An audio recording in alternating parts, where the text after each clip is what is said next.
आज मी उभी आहे अशा एका दिवशी त्या दिवसानं भारताचं भाग्य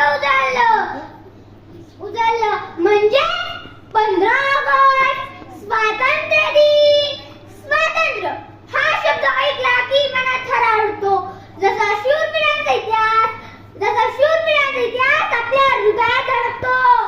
पण मित्रांनो, कधी विचार केलाय का स्वातंत्र्य म्हणजे काय? स्वातंत्र्य म्हणजे मनाला मुक्त असणं. स्वातंत्र्य म्हणजे विचारांचं बंधन मुक्त होणं. स्वातंत्र्य म्हणजे जगात मोकळेपणे चालणं. हे आपल्या सण मिळालं का?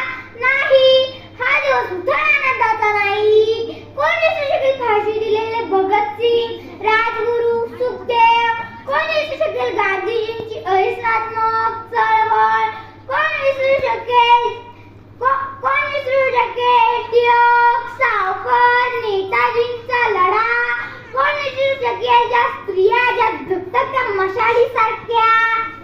झाशीची राणी, प्रीतिलता, कस्तुरबा यांनी एकच गोष्ट सांगितली, स्वातंत्र्य मागायचं नसतं.